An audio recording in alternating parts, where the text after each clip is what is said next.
এজন্য এরা টার্গেট করেছে, শুনছেন তো নাকি? কিন্তু আজ টার্গেট করেছে, আন্দোলনের দরকার আছে না নাই? কিন্তু 2000 আজ থেকে 10 বছর আগে থেকে আমি বলছি ওয়াকাফ যাচ্ছে, বলছি না বলিনি? আমার সাথ দিয়েছিলেন, আমার বিরোধী করেছে উলামারা এক শ্রেণীর, সবাই নয়। আমার বিরোধী করেছে ইমামরা এক শ্রেণীর, সবাই নয়। মসজিদের মধ্যে আল্লাহর ঘরে দাঁড়িয়ে নবী বংশের আওলাদের বিরোধী করেছে, আল্লাহর ঘরে দাঁড়িয়ে বিরোধী করেছে। কথা মাথায় ঢুকছে না? ঢোকে না। দেখুন, লোহা না হলে লোহা কাটা, জোরে বলো, যায় না। আইন যখন কেউ করে যে পাওয়ারে, ওই পাওয়ার না হলে আইনকে রুকাও। তাই আমি বারবার বলেছিলাম রাজ পাওয়ার দরকার, কিন্তু আমার বিরোধী করেছিল কারা বলো? কোন হিন্দু পাড়ায় আমি যখন যেতাম ভয় লাগতো না, কোন অমুসলিম পাড়ায় গেলে ভয় লাগতো না যে এরা আমার সাথে ঝগড়া করবে নাকি।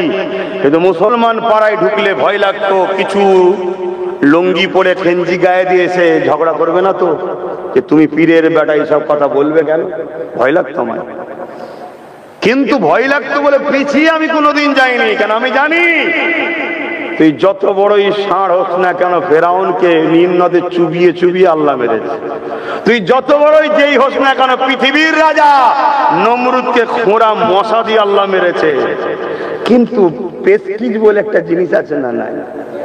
সম্মান বলে একটা জিনিস আছে না নাই?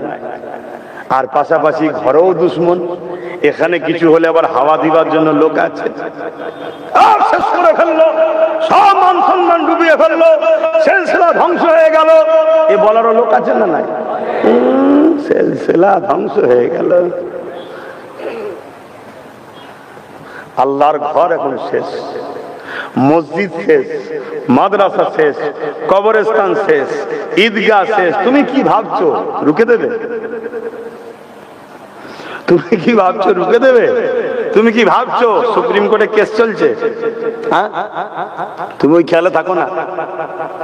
তুমি জানবে আর এক মুনাফিকের পাল্লায় পড়ে আছো, তোমাকে এই সব ভাবিয়ে রেখে দিয়েছে। আর আমি যা ভাবছি বললে তোমরা অজ্ঞান হয়ে যাবে। কথা বুঝে আসছে? আমি বেশি বলবো না। কেন বেশি বলবো না? আমি দেখতে চাই, আমি দেখতে চাই যারা আমায় গাল দিয়েছিল তারা কি করছে, শুনছেন তো নাকি? আর আমি তোমাদেরও দেখতে চাই তোমরা এই সমাজে তাদেরকে কি বলো, তাদেরকে কি ধরো, তাদের সঙ্গে কি প্রশ্ন করো, এটাও দেখতে চাই।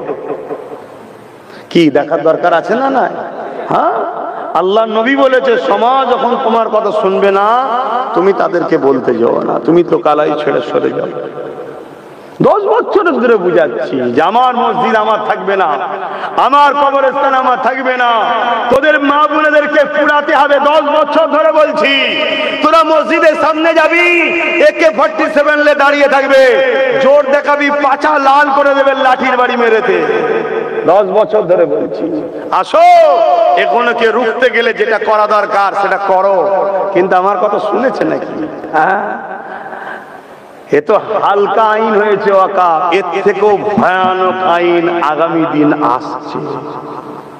আমি কোন একটা জলসায় হয়তো বলেছিলাম, একবার না একাধিকবার বলেছিলাম, আপনারা শুনেছেন কি জানি না, যে আজ আমি তোদের কাছে চাইছি, আমার সাথ দে, তোরা দিচ্ছিস না।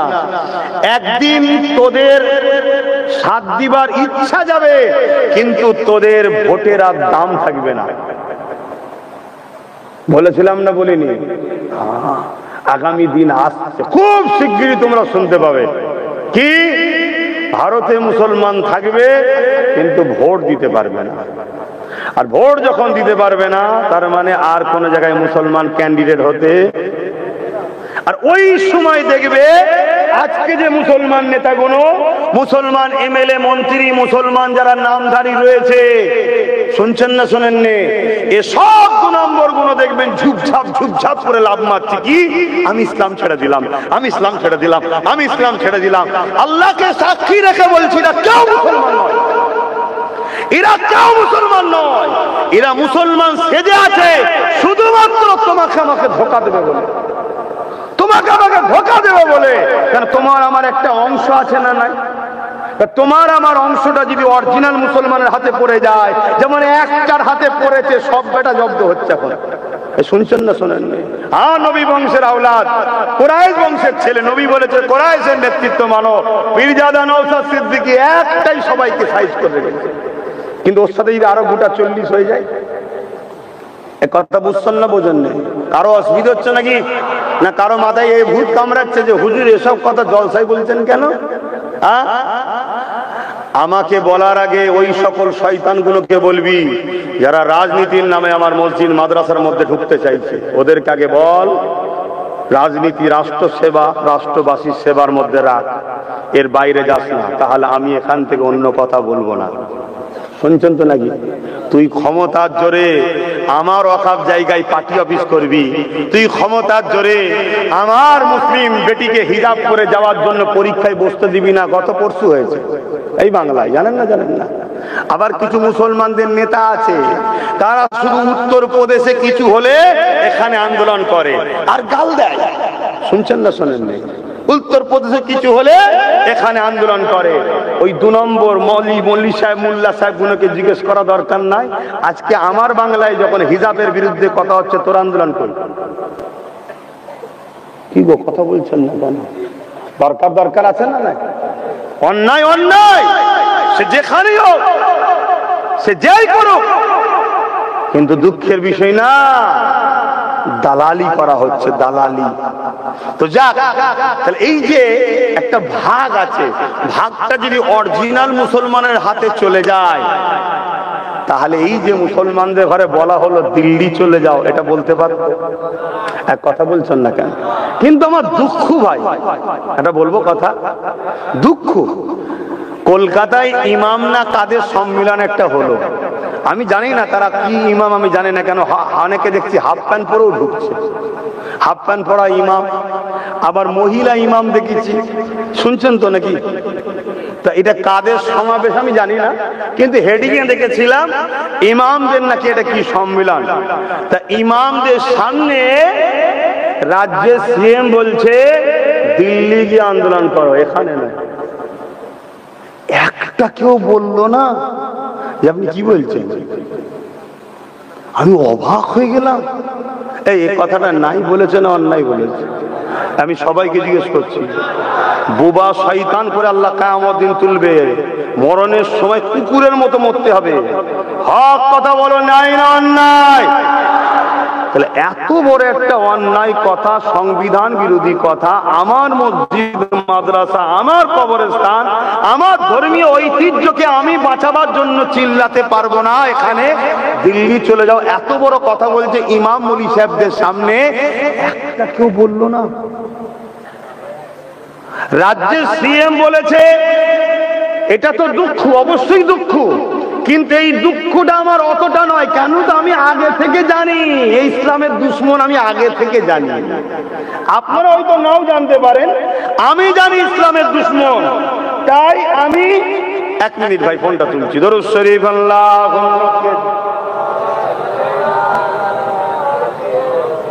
আচ্ছা ঠিক আছে, আল্লাহ। আমি ফোন তুলতাম না, প্রথমে ফোন আমার পরিবার করেছে, আমি কিন্তু তুলিনি, কিন্তু এই ফোনটা নওশাদ করেছে তাই তুললাম। কেন? ওর দিকে আমার মন পড়ে থাকে কোথায় কিছু হলো নাকি, ওই জন্য ও ফোন করলে আমি যেখানেই থাকি ফোন আমি তুলি। কথা বুঝে আসছে? কেন? আমি ওর সাথে জান মাল দিয়ে আছে, এটা মনে রাখবেন।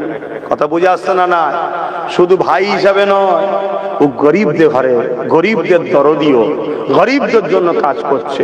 সে মুসলমান হোক, হিন্দু হোক, আদিবাসী হোক, সাঁওতাল হোক, বাগদি হোক, গরিবদের কাজ করছে। এই কাজটা আমার ভালো লাগছে।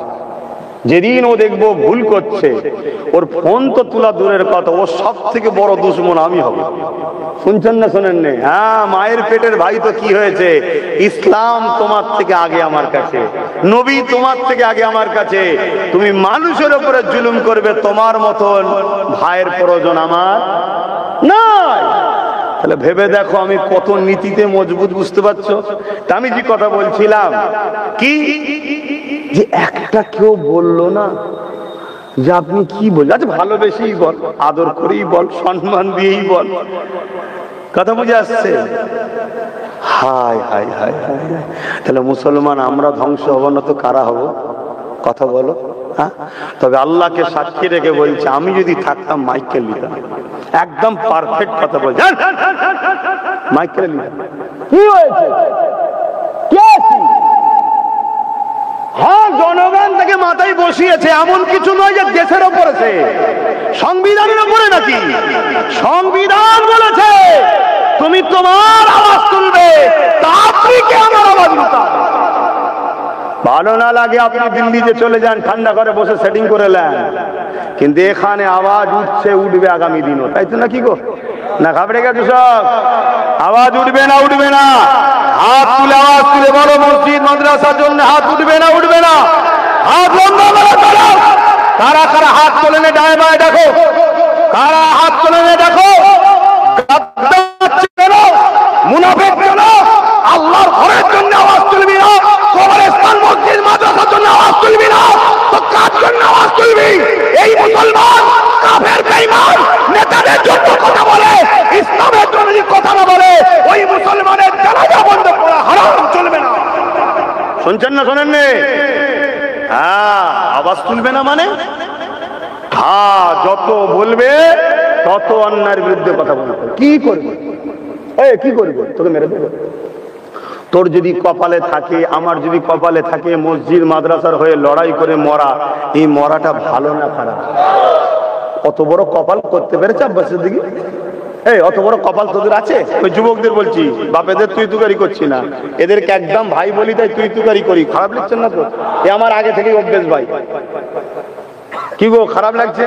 আব্বাজানদের বলছি না, যুবকগুলোকে বলছি। কেন আপনি আমার বাপ হন, আর এই বেটা গুণা আমার ভাই হয়, এগুলোই তো দরকার। যুগে যুগে ইসলামের সব থেকে উপকারে লেগেছে যুব সমাজ। হ্যাঁ, মুরব্বীরা দুঃখ করলে হবে না আপনাদের, আপনারা একদিন এই যুবক পিরিয়ডটা কাটিয়ে দিয়েছেন, ঠিক না বেটি? তাহলে বলো, এত বড় অন্যায় কথা বললো, কিন্তু একটা কোনো মোল্লা মলি সাহেব কিছু কথা বললো? হ্যাঁ, তারপরে বেরিয়ে এসে কেউ কিছু বলেছে? তাহলে বলো, যে সমাজের উলামারা আমাদের মাথায় বসে থাকা একটা বড় অংশ শাসকের যদি দালালি করে, এ সমাজকে গোলাম বানানো সহজ না? সহজ না? কিছু হলেই শুধু একটাই কথা বলবে, বিজেপি চলে আসবে, বেশি লাভালাভি করিস না। শুনছেন তো নাকি? বিজেপি চলে আসবে, বেশি লাভালাভি করিস না। কিন্তু আজকে গত পরশুদিন কি শুনলাম, মুর্শিদাবাদে গিয়ে 70% মুসলমান যেখানে কি বলছে, পশ্চিম বাংলায় যদি ওয়াকফ কেউ গুলোগুলি করে, মানে হুড়োহুড়ি আন্দোলন করে, সব থেকে দুশ্মন হব আমি তার। শুনছেন তো নাকি? মানে আমি আমার মসজিদের জন্য, মাদ্রাসার জন্য, কবরস্থানের জন্য কথা বললে রাজ্যের সিএম দুশ্মন হবে। শুনছেন তো নাকি? আমার পায়ের জুতোর দাম আছে, ওর দাম আমার কাছে নাই। শুনছেন আমি কি বলছি? হ্যাঁ, আমার পায়ের জুতোর দাম আছে, ওর দাম আমার কাছে নাই। আপনারা দাম দিতে পারেন, আপনারা দাম দিচ্ছেন বলে তো খোদা আপনাদের ঘরে মেরে দিয়েছে। শান্তিতে আছেন? আমি আপনাদের বলতে, আপনি আপনি নয়, যাকে বুঝাবার ঠিক বুঝছে, কত গায়ে পেতে নেবেন না। যাকে বলার ঠিক বুঝাচ্ছি, যদি সে শুনে হিদায়েত হয়। শুনছেন তো নাকি? হ্যাঁ, মান আহাব্বা লিল্লাহ ওয়া আবগাদা লিল্লাহ ওয়া আতা লিল্লাহ ওয়া মানা লিল্লাহ ফাকাদ ইসতাকমালাল ঈমান। ভালোবাসবো আল্লাহর জন্য, দুশমনি করব আল্লাহর জন্য, আত্মীয়তা করব আল্লাহর জন্য, বিচ্ছেদ হব আল্লাহর জন্য। এ যুবকেরা, সেই আল্লাহর ঘরের জন্য কথা বললে কেউ যদি বলে দুশমন হব, মসজিদ মাদ্রাসা কবরস্থানের জন্য কথা বললে কেউ যদি বলো দুশমন হব, এই রকম দুশমন পুরো পৃথিবী যদি ভরে যায়, তাদের বিরুদ্ধে যুদ্ধের ঘোষণা আমাদের সেদিনও ছিল, আজও আছে, কিয়ামত পর্যন্ত যুদ্ধের ঘোষণা থাকবে, ঠিক না বেঠে? কি করবি তোরা? পুলিশদের জেলে দিবি? জেলে তো আছি। আর দুনিয়া সিজরুল মুমিনিন, মুমিনদের জন্য দুনিয়াটা হলো জেলখানা, এত নাকি? মুমিন যে নয় তার কথা বাদ দিন, মুমিন যে হবে দুনিয়ায় প্রতিটা কদম ফেলে আল্লাহর ভয়ে ফেলে, মুমিন যে হয় দুনিয়ায় প্রতিটা মুহূর্তে আল্লাহর ভয়ে তত্তর করে কাঁপে, মুমিন যে হবে সে নিঃশ্বাস টানার আগে ভাবে ছাড়তে হয়তো নাও পারি, চলে যেতে হতে পারে। বেরোবার আগে আল্লাহ বারকত দিলেন দয়া করে, নাও তো বেরোতে পারতো, আর বার যে করেছি নাও তো টানতে পারি, ঠিক না বেটি? কিসের এত টেনশন, কিসের এত চিন্তা? হ্যাঁ,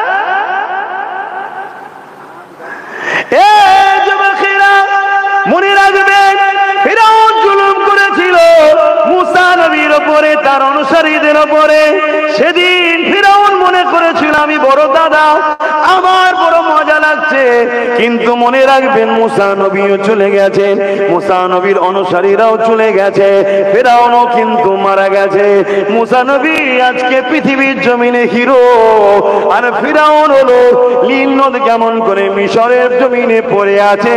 সবার কাছে আজকের দিনে ফিরআউন হলো একটা অত্যাচারী জালিম ভিলেন, তাই তো নাকি? আর মুসা নবী আজকে সবার কাছে প্রিয়, জোরে বলুন সুবহানাল্লাহ।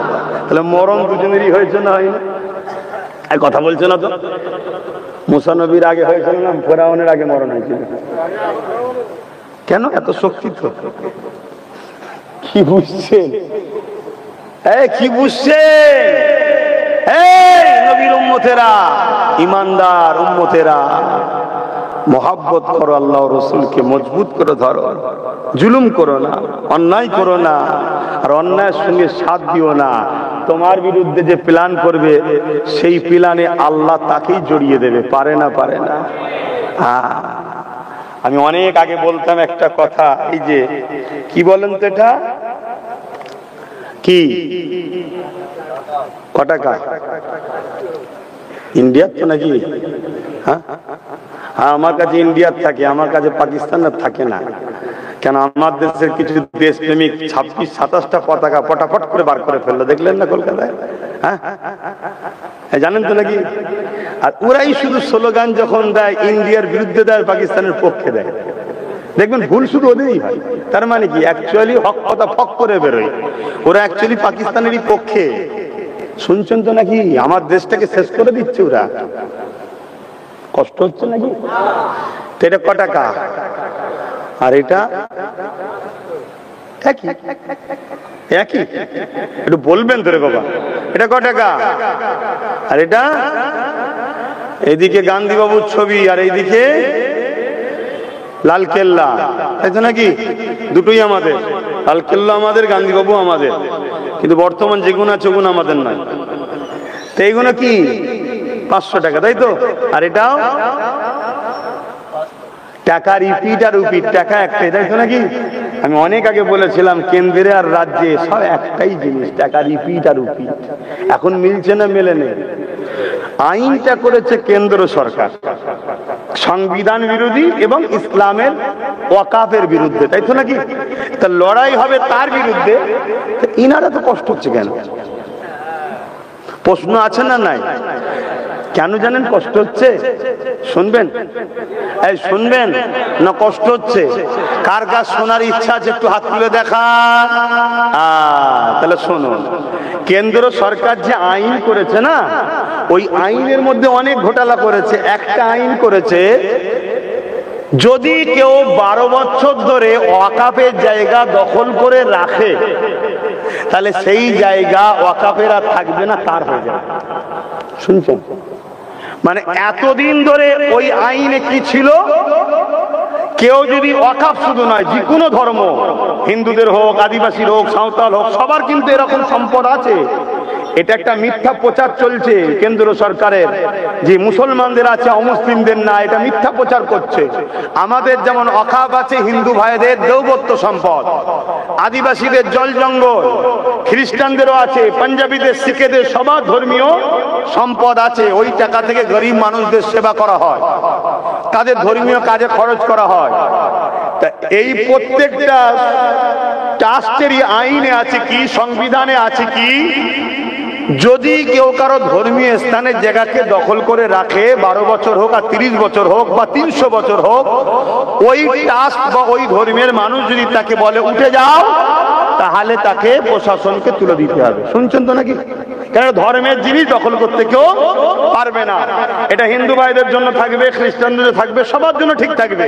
শুধু মুসলমানদের বেলায় কেন্দ্র সরকার কি করছে যে না, কেউ যদি 12 বছর বসে থাকে তাহলে ওটা আর ওয়াকফ নিতে পারবে না, মসজিদ মাদ্রাসা নিতে পারবে না, যে থাকবে তার হয়ে যাবে। এই আইনটা রাজ্য সরকারের খুব পছন্দ হয়। যদি বলেন কেন? আপনাদের পাশে হাড়ুয়াতে পীর আব্বাস আলী গোরাচাঁদ হুজুরের 900 বিঘে জায়গা আছে। কত বিঘে? তার মধ্যে থেকে রাউন্ড ফিগারে বলছি 3 বিঘে হয়তো হুজুরের এখন কাজে রয়েছে, বাকি 897 বিঘে জায়গা রাজ্যের সরকারের নেতা চামচা মন্ত্রীরা সব লুটে রেখেছে। তাহলে এটা যদি 12 বছর লুটা থাকে সব নিজের হয়ে যাবে তো নাকি? এটা তো কেন্দ্র সরকার চাইছে। এ তো দেখছে যে ভালো আইন করছে, তো তাই মুখে বলি হতে দেব না, কিন্তু বাস্তবে আন্দোলন করতে কেন? পশ্চিম বাংলায় 40% মুসলমান আছে। কত পার্সেন্ট? আরে রাখ না, কে কি মাতাল মদ খেয়ে বলছি, সব কথা রাখ, আমার কথা শোন যদি বিশ্বাস করিস। 40%। আমরা সেই ঘরের ছেলে। আমার দাদার হাতে হাত দিয়ে বসিরহাটের বড় মাওলানা 3 দিন ইসাল সাহেব কত লোক হয়েছিল দেখতে পেয়ে গিয়েছিল। সেই ঘরের ছেলে, সাহস নিয়ে বলছি, বিশ্বাস করো পশ্চিম বাংলায় 40% প্লাস মুসলমান আছে। শুনছেন না শোনেন নে? হ্যাঁ, 2011 বলেছিল 33%। 2011 সেন্সারে কত বলেছিল? 33। আর এখনো 33। ছেলে ভুল হয়নি। কি তো শুনেছি ইহুদিদের নাকি হওয়া বন্ধ হয়ে গেছে। আপনারা এই খবরটা রাখেন, এইসব খবর রাখবেন, দেশ বিদেশে খবর রাখবেন। শুধু মসজিদে গিয়ে আল্লাহ আল্লাহ করার নাম ইসলাম নয় রে বাবা। আল্লাহ বলেছে নাকি শুধু মসজিদে এসে আমার কাছে শুধু আল্লাহ আল্লাহ করার কিছু করবি না? এটা বলেছে? পুরো দুনিয়াকে ট্যাকেল করতে হবে, সব কিছু দেখতে হবে। আজকে ইহুদিরা সারা দুনিয়াকে জ্বালাচ্ছে, জানেন তো নাকি? সব জায়গায় বোম মারছে, বিশেষ করে প্যালেস্টাইনে বোম মারছে, নিরীহ বাচ্চা ছেলে ধরে মেরে দিচ্ছে, জানেন তো নাকি? প্রায় 40-45 হাজার বাচ্চা মেরে ফেলেছে। শুনছেন? আর আমার আল্লাহ ইহুদিদের এমন জায়গায় বোম মেরেছে, একটা ছেলে হচ্ছে না। শুনছেন তো নাকি? ছেলে হতে গেলে একটা জিনিস দরকার, তো স্পাম। বেশি খুলে বলতে পারবো না। পুরুষদের এবং নারীদের উভয়ের মিলনে একটা বাচ্চা হয় মায়ের পেটে, জানেন তো নাকি? জানেন তো? তো সেই জায়গায় ইহুদিদের ওইটা তৈরি হচ্ছে না, এটা খোদার মার। শুনছেন তো নাকি? তা আপনাদেরও কি এই সমস্যা নাকি? 11 বছরে শুনে 2011 শুনেছিলাম 33%, এখনো সেই 33%ই নাকি? আমার কথা কি খারাপ না? আমি কিন্তু একটু আনন্দ করেই বলছি, খারাপ নিলেন?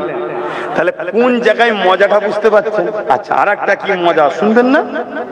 কেন্দ্র সরকার একটা আইন করছে ওই ওয়াকফ কালা কানুনে, কি ওয়াকফ কমিটির মধ্যে অমুসলিমকে ঢুকাতে হবে।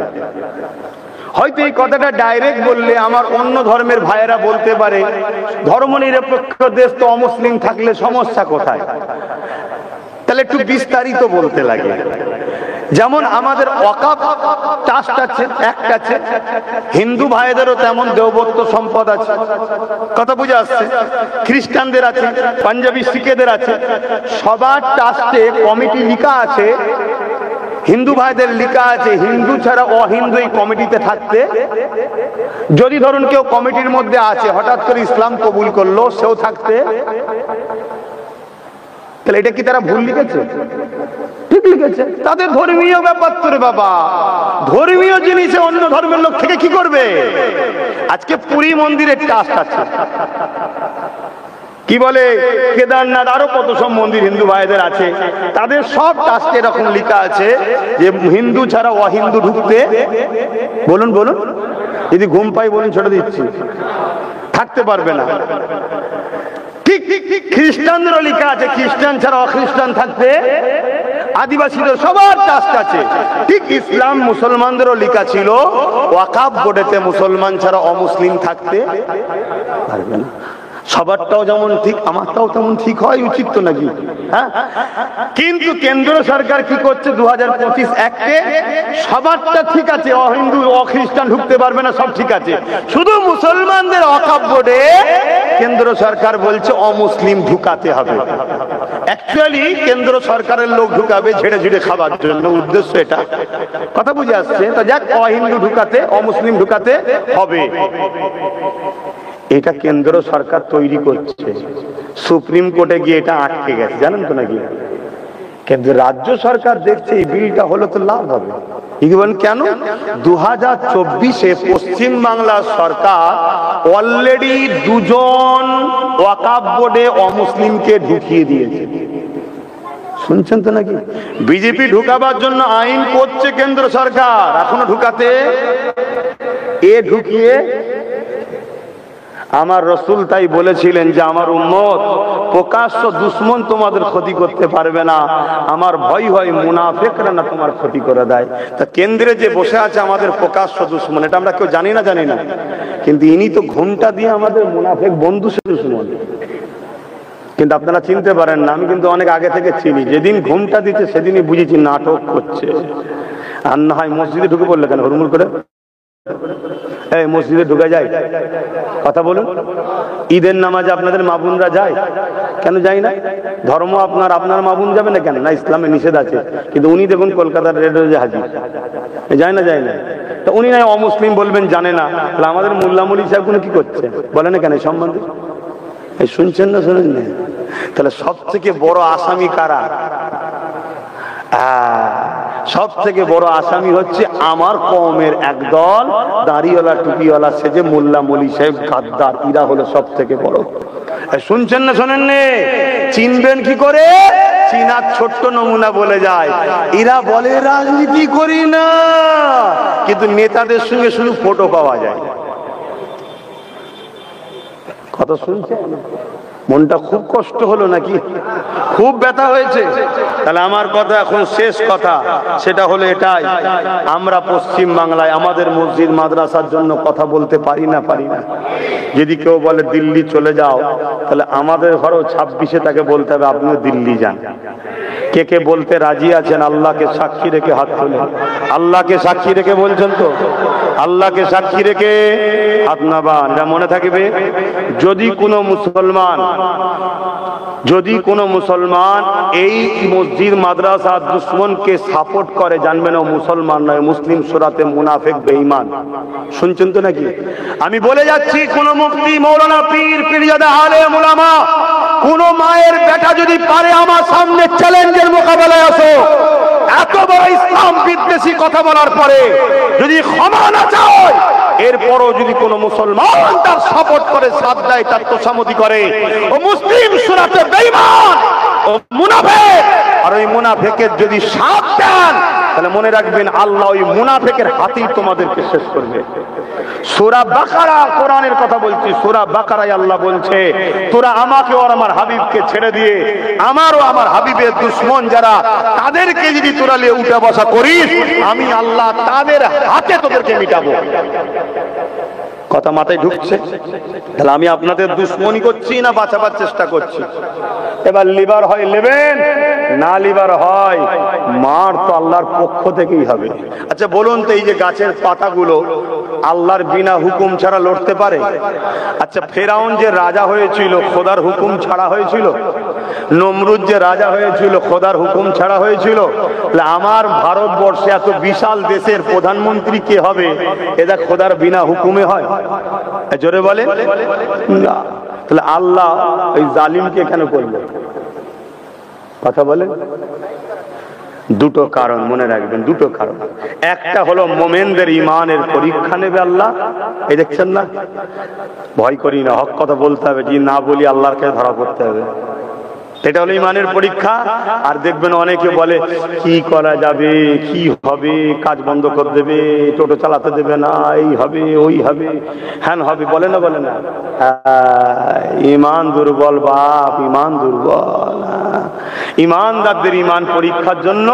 আর দ্বিতীয় নম্বর, আল্লাহ জালিম শাসক বসায় মুনাফিকদেরকে সাইজ করার জন্য। কথা বুঝে আসছে? অতএব বাপ হকের পক্ষে থাকো, হকের পক্ষে থাকো। আমি সংক্ষেপ করব, তার আগে আরেকবার বলে দিয়ে যাই, আমার রাসূলুল্লাহ দ্বীনের জন্য অনেকটা কষ্ট করেছে।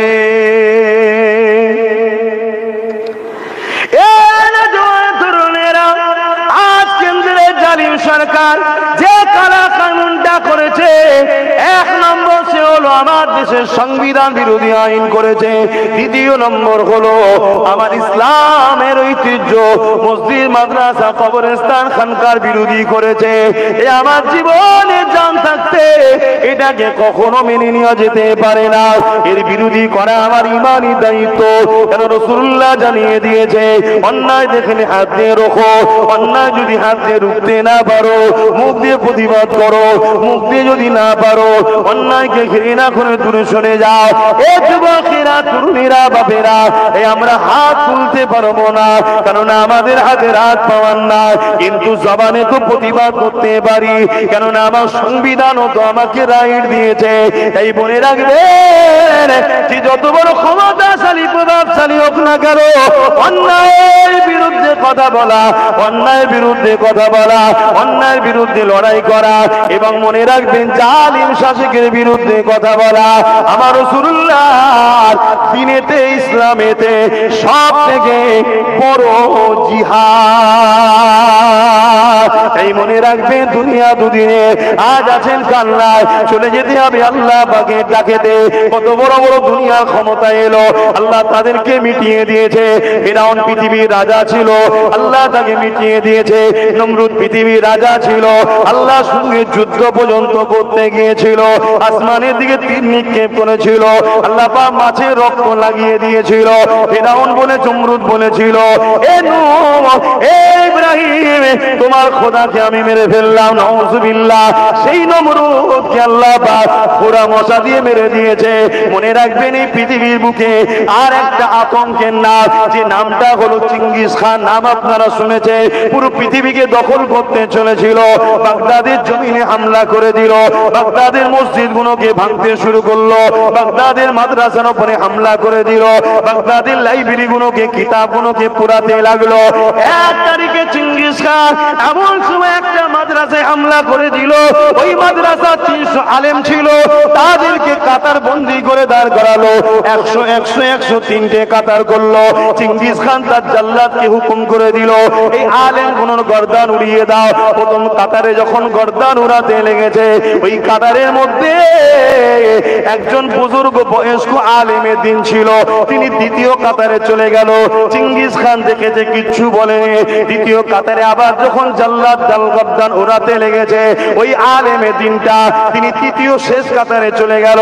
চেঙ্গিস খান ঘোড়ার পিঠে আগিয়ে আগিয়ে সে বলতে লেগেছে, এ আলেমের দিন, এবারে তুমি কোন কাতারে যাবে? প্রথম কাতার থেকে দ্বিতীয় কাতার, দ্বিতীয় কাতার থেকে তৃতীয় কাতার, এবারে তার কোনো কাতার নাই, আমি সব বাদ্য গর্দান উড়িয়ে দেবো, এবারে তুমি কোথায় যাবে? আল্লাহ পাকের আলেম বান্দা আসমানের দিকে মুখটা তুলে বলেছিলেন, আল্লাহ আছে। আরো জোরে বলো, শুনছেন কি বলছি? আল্লাহ আছে না? নাই? জোরে বলো, জোরে বলো। ভয় আল্লাহকে যদি করো, তুমি কোন জালিমের পক্ষপাতিত্ব নিতে পারবে? এতদিন ছিল না, আলাদা কথা, এর তার পিছনে ঘুটেছ। আজকে যখন নবী বংশের ছেলে তোমাদেরকে ডাকছে, আয় ধর্ম শিখাবার জন্য এসছি, কেউ ডাকছে আয় দেশ ও দেশবাসীর সেবা করবো, তার সাথে সাথ দেওয়া দরকার, ঠিক না? ঠিক। আজকে সুপ্রিম কোর্টে কেস করার বেলায় সে, হজ হাউস থেকে মদ বার করার বেলায় সে, কোন জায়গায় মুসলমান, আদিবাসী, দলিত, হিন্দু যেই বিপদে পড়ুক তার পাশে দাঁড়াবার জন্য সে, আর তুমি 500 টাকায় নিজেকে বিক্রি করছো। আল্লাহর কাছে জবাব দিতে হবে না? এমন কঠিন দিন আসবে, চোখের সামনে মা বোনেদেরকে তোমাদের বেঁধে রেপ করবে, কিচ্ছু করতে পারবে না। ওপেন বলে যাচ্ছি, ভাষা ভালো লাগে দাওয়াত করবি না, ভালো লাগে দাওয়াত করবি না। কারো জলসার মোকাবেকি আব্বাস সিদ্দিকী নয়। আমার কম জলসা বন্ধ করেছে এই শাসকরা, কম বন্ধ করেছে, হাজার হাজার জলসাকে আমার বন্ধ করে দিয়েছে। শুনছেন না? শোনেন না? আবার বলে ওনাকে বাদ দিয়ে যাকে খুশি নিয়ে আসে। শুনছেন তো নাকি? কেন বন্ধ করতে বলে বুঝতে পারছেন না? এক কথা বলছেন তো নাকি? কিন্তু আপনি শুনে রেখে দেন, যত দিন যাচ্ছে বন্ধ একদিক দিয়ে যেমন হচ্ছে, জলসা আমার এত বেড়ে গেছে আমি রেস পাচ্ছি না। বললেন না আলহামদুলিল্লাহ? আপনাদের হিংসা হলো কি গো ভাইয়েরা? হিংসা হলো নাকি? আমি এতটুকু জানি, কোন জালিম যদি একটা দরজা বন্ধ করে, আমার আল্লাহ তিনি 1000টা দরজা খোলার ক্ষমতা রাখে। জোরে বলুন সুবহানাল্লাহ। তোর যদি কেউ টোটো বন্ধ করে দেয়, দোকান বন্ধ করে দেয়, কাজ বন্ধ করে দেয়, চাকরি বন্ধ করে দেয়, ঘাবড়াচ্ছে থেকে হয়তো বড় জিনিস আল্লাহ তোর জন্য রেখেছে। ঘাবড়াচ্ছ কেন? হ্যাঁ, তবে আলহামদুলিল্লাহ আমার চুর ভাইরা তারা পরিবর্তন হচ্ছে। কেন দিল্লি চলে যায়, কথাটা ভালো নজরে লাইনে লোক শুনছেন না শোনেন? তবে যারা পরিবর্তন হচ্ছেন তাদের জন্য আমার একটা কথা আছে, পরিবর্তন হয়েই যেন এসে মাছের মাথা লোভে স্বপ্ন দেখবেন না, একটু ওয়েট করতে হবে। এসেই যদি বলেন আমাকে পদ দে, তাহলে সন্দেহ হবে। ঠিক না? ঠিক গো, একটু পরীক্ষা দিতে হবে যে আমি সত্যি পরিবর্তন হয়েছি। 2-5 বছর থাকো, একটু ঘষাঘষি করো। ঠিক না? ঠিক গো। আমি যদি মনে করো যে না তাহলে তো আমি নেই, তাহলে যেখানে আছো থাকো, খোদা দেবে একসাথে মরো জাহান্নামীর সাথে। শুনছেন নাকি? আমার কথা বাপ স্পষ্ট, কেন আল্লাহ মুখ সিলাই করে পাঠায়নি, পুরো খুলে পাঠিয়েছে, আর বড় মতোই মুখ দিয়েছে, তাই তো নাকি? হ্যাঁ, যে বল বল বল, হক কথা বল, হক কথা বল। তুই কাকে ভয় করবি? আমি আল্লাহ, আমাকে ছাড়া পৃথিবীর কারো কোনো ক্ষমতা নেই তোর কিছু করতে পারে। যা কিছু হবে আমি আল্লাহ, আমার হুকুমে হবে। আর তুই যদি আমার হোস, আমি তোর জন্য যেটা করব তোর কল্যাণের জন্য করব। জোরে বলুন সুবহানাল্লাহ। আমার আল্লাহ যদি ইসলামের জন্য, কোরআনের জন্য লড়াই করতে গিয়ে আমার মৃত্যু দেয়, অবশ্যই আমার কল্যাণের জন্য আমার মালিক দেবে বেহিসাব জান্নাত পাবো। জোরে বলুন সুবহানাল্লাহ। এতে ঘাবড়াবার তো কিছু নেই, এতে কোনো ঘাবড়াবার কিচ্ছু নেই। আরে কত লোক মদ খেয়ে পুকুরে উল্টে মরে যাচ্ছে, কত লোক অ্যাক্সিডেন্ট করে ছেঁচড়ে যাচ্ছে, কত লোক কত রকম ভাবে মরছে। হ্যাঁ, আল্লাহ দিনের জন্য, হকের জন্য, গরিবের জন্য, ইনসাফের জন্য, মানবতার জন্য, নিজের রাষ্ট্রের জন্য, নিজের রাষ্ট্রবাসীর জন্য, আল্লাহ সৃষ্টির জন্য কথা বলা, এটা সবার দ্বারাই সবাইকে আল্লাহ দেয় নাকি? হ্যাঁ, তোমরা বলতে যদি নাও পারো, ভাইজানের সাথ দিলে তো বলা হয়ে যাবে নাকি? কারা কারা সাথে আছো একটু হাত তুলে দেখাবে। পাক্কা কথা তো নাকি? আপনারাও আর একটা সাক্ষী নিচ্ছি, আমি প্রায় জায়গায় প্রচার করে দেখছি, আমি একটা ব্রিকেটে ডাকবার ঠিক করছি, আপনারা খবর পেলে একটু যাবেন। গাড়ি দাঁড়া, হাত তুলিনি, আগে শোনো। গাড়ি ভাড়া দিতে পারবো না, কেন আমার কাছে তোমাদের ওয়াকাবের ঝাড়া টাকা নেই, আমার কাছে তোমাদের ঝাড়া টাকা নেই বাপ। শুনছেন তো নাকি? আমি গাড়ি ভাড়াও দিতে পারবো না, খাওয়াও দিতে পারবো না, কিচ্ছু দিতে পারবো না, নিজের গাঁটের পয়সা, এমনকি পানিটাও সাথে নিয়ে যেতে হবে।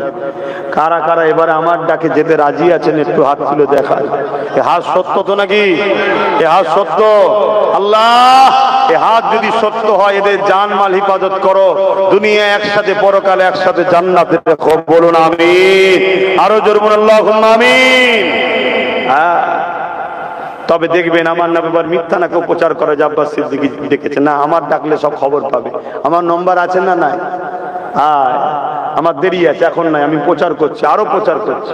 আমি উত্তরবঙ্গ, দক্ষিণবঙ্গ সব জায়গায় প্রচার করছি, কারণ আমার টার্গেট যত কমই হোক 25 থেকে 30 লক্ষ লোকের একটা জমায়েত করবো। বলুন ইনশাআল্লাহ। হ্যাঁ, তবে মা বোনেরা নয়, মা বোনেরা যাবে না। মা বোনে দিল্লি যেতে হবে নাকি? নাই লোক হবে না? আমার বাপ ভাইয়েরাই কম নাকি? মা বোন গেলে তো তাহলে তো 1 কোটি পার হয়ে যাবে। না, মা বোনরা যাবে না, তারা আমাদের সম্মানের জিনিস, ইজ্জতের জিনিস, আমাদের দামি জিনিস। তারা আমাদের আমানে থাকবে। আরে তাদের তো বডিগার্ড আমরা তো তাদের জন্য জান মাল কুরবান করে তাদের হিফাজত করব। ঠিক না বে ঠিক গো? কিন্তু আমার মা বোনেদের বলবো, মা রে, ফ্রিতে ভাতা নিতে যাসনি মা, আল্লাহ এমন বেউজ্জতি করবে, তখন চোখের পানি নয়, চোখ দিয়ে খুন বেরোবে, খুন। গত 1 বছর 5 মাস হলো, আগে বলেছিলাম একটা দিন আসছে 3 বছর পর চোখ দিয়ে পানি নয় খুন বেরোবে। শুনেছেন তো? 1 বছর 5 মাস হয়ে গেছে, এখনো বাকি আছে 1 বছর 7 মাস বাকি আছে। তাই আমার মা বোনেদের বলবো, শোনো, স্বামী যদি হারাম ইনকাম করেও খাওয়ায়, স্বামী কিয়ামত দিন ধরা পড়বে, মা তুমি ধরা পড়বে না, কেন তুমি তার অধীনস্থ। কিন্তু আজকে তোমাদের ঘরে এই যে বেপর্দা করে জালিম অত্যাচারী ইসলাম বিদ্বেষী সরকার সামান্য ভাতা দিয়ে তোমাকে যে বাইরে বার করে দিচ্ছে, মা তুমি বুঝতে পারছো নি তোমাকে আল্লাহ নবীর দুশমন বানাচ্ছে। তুমি যদি আল্লাহ নবীর দুশমন না হও তাহলে আগামী দিন তোমাদের উপরে পশু কোনো হামলা করলে তোমার ইজ্জত লুটতে পারবে না। আর তুমি আল্লাহ রসুলের দুশমন যদি হয়ে যাও তোমার ইজ্জত লুটে নেবে, তুমি কিচ্ছু করতে পারবে না মা, তুমি কিচ্ছু করতে পারবে না বোন। তাই সাবধান হও, সাবধান হও। এতে আবার দেখবেন কিছু মোল্লা মুলি সাহেব ফতোয়া দেয়, হ্যাঁ কেন নেবে না, কেন নেবে না? তার মানে কি, আকবর যেমন দিনে ইলাহি লিখেছিল মলি সাহেব দিল্লি, জানেন তো নাকি? লিখে সমাজকে বলে বেরিয়েছিল, হ্যাঁ আকবর যা বলছে ঠিকই করছে। বড় বড় মাওলানারা বলেছিল আকবর যা করছে ঠিকই করছে। আকবর ঈদের নামাজ বন্ধ করে দিয়েছিল, শুনছেন তো নাকি? আকবর আরো অনেক কিছু করেছিল, দিনে ইলাহি ইসলামের বিরুদ্ধে তৈরি করেছিল। আর তার প্রচার করছে কে? আলেম উলামারা। মোজাদ্দেদ আল-পেশানি বিরোধী করেছিল, মোজাদ্দেদ আল-পেশানি বিরোধী করেছিল। মোজাদ্দেদ আল-পেশানি যখন বিরোধী করেছে, মোজাদ্দেদ আল-পেশানিকে জোর করে আকবর জেলে ভরে দিয়েছিল, শুনছেন? জোর করে আকবর জেলে ভরে দিয়েছে। আর মোজাদ্দেদ আল-পেশানি যখন জেলের মধ্যে গেছে, জেলার এসে আকবরকে বলছে, হুজুর জাহাপানা জলদি করে মোজাদ্দেদ আল-পেশানিকে জেল থেকে বার করেন। কেন? বলছে ইন্টারন্যাশনাল ক্রিমিনাল, ডাকাত, খুনি যা জেলের মধ্যে আছে সব তওবা করে নামাজি মুসল্লি সব আল্লাহর ওলি হয়ে যাচ্ছে। জোরে বলুন সুবহানাল্লাহ, আরো জোরে বলুন সুবহানাল্লাহ। ওখানে গিয়েও হুজুর দাওয়াত চালাচ্ছে, শুনছেন তো নাকি? হ্যাঁ, তারপরে কি হলো? আকবর রাগ আরো বেড়ে গেল। আমার আল্লাহর মার কেমন দেখেন, আমার আল্লাহর মার কেমন দেখেন। হযরতে বাদশাহ আলমগীর তিনি আকবর হযরতে মুজাদ্দেদ আল-পেশানির হাতে বায়াত হয়ে গেলেন এবং রাজ ক্ষমতা দখল করে নিলেন। জোরে বলুন সুবহানাল্লাহ। হতভাগা আকবরকে আল্লাহ জাহান্নামে পাঠিয়ে দিল। শুনছেন? ঘাবড়াবার কিছু নেই, আল্লাহ তো আছে, আছে না নাই? শক্তি কমে গেছে? আমার আল্লাহ তো তিনি যিনাকে কখনো কোনো দুর্বলে স্পর্শ করতে পারেন না, যিনি কুল কায়নাতের মালিক, যিনি তোমাকে আমাকে মায়ের পেটে বানিয়েছে, তিনি তো আল্লাহ। তো যাক, ওই আলেম বলল আল্লাহ আছে। জালিম চেঙ্গিস খান রেগে গেল, রেগে গিয়ে বলল আগে এই মৌলানার গর্দানটা উড়াও। যখনই হুকুম করে দিল জাল্লাদ আগিয়ে আসবে, বাস কথা শেষ। চেঙ্গিস খানের মুখ দিয়ে কথাটা বেরিয়েছে আগের গর্দান উড়াও। সঙ্গে সঙ্গে চেঙ্গিস খান যে ঘোড়ার পিঠে বসেছিল ওই ঘোড়া লাফাতে শুরু করেছে। শোনো যুবক শোনো, লাফাতে শুরু করেছে। এত লাফান লাফাচ্ছে, ইতিহাস বলছি, গল্প নয়। এত লাফান লাফাচ্ছে, তার লাফানো কেউ থামাতে পারেনি। এবার ছুটা শুরু করেছে, ছুটছে আর লাফাচ্ছে, ছুটছে আর লাফাচ্ছে। একটা সময় ব্যালেন্স রাখতে না পেরে চেঙ্গিস খান ঘোড়ার পিঠ থেকে পড়লো, কিন্তু একটা পা ফসকালো, একটা পা পায়ে বেঁধে গেল। ঘোড়া ছুটেই যাচ্ছে। কি হচ্ছে এবারে? কখনো এ গাছে, কখনো এ পাথরে, কখনো এখানে। চেঙ্গিস খান লাগতে লাগতে লাগতে তার মাথা লাগতে লাগতে ফেটে ঘিনু বেরোতে বেরোতে একদম ছিন্ন বিচ্ছিন্ন হয়ে জাহান্নামের কুত্তা যতক্ষণ না জাহান্নামে গেছে এই ঘোড়া ততক্ষণ থামেনি। জোরে বলুন সুবহানাল্লাহ। জাহান্নামের কুত্তা হলো চেঙ্গিস খান। যদি বলেন কেন? 1 লক্ষর উপরে উলামাকে হত্যা করেছে, কয়েক কোটি মুসলমানকে কতল করেছে, শুনছেন? তারপরও সেই চেঙ্গিস খানের কোনো নাম নিশানা আছে? এই তার আওলাদদের কোনো পরিচয়, তার খানদান? এই কেউ বলে আমি চেঙ্গিস খানের আওলাদ? এই বলবেন তো? কিন্তু আমার আমিন আল্লাহর রুহানি আওলাদ আজও 200 কোটি হয়ে গেছে। জোরে বলুন সুবহানাল্লাহ। ইসলাম ছিল, আছে, থাকবে। তাহলে সেদিনের ঘোড়া লাফাচ্ছে, সেদিনের ঘোড়া ঘাস খায়। আজকে চেঙ্গিস খান তেলওয়ালা ঘোড়াতে চাপে, শুনছেন তো নাকি? সেদিনের ঘাস খাওয়া ঘোড়া এখন তেলওয়ালা ঘোড়া, তাই তো নাকি? এই তেলওয়ালা ঘোড়াও আল্লাহর নিয়ন্ত্রণে আছে না না? আল্লাহর কুদরতি ক্ষমতায় আছে না না? কখন উড়ে উড়ে যাবে, একেবারে উড়ে যাবে। শুনছেন না? শুনুন না, ঘাবড়াচ্ছ কেন? ঘাবড়াচ্ছ কেন? অন্যায় দেখলে প্রতিবাদ করবে, সেদিন মুসলমান ঘরের ছেলে হয়। অন্যায় অন্যায় তাকে মেনে নেওয়া যাবে না। অন্যায়ের পক্ষে কখনো থাকবে না। কথা মাথায় থাকবে। এখন আমি সংক্ষেপ করবো, একটু সালাম দেব।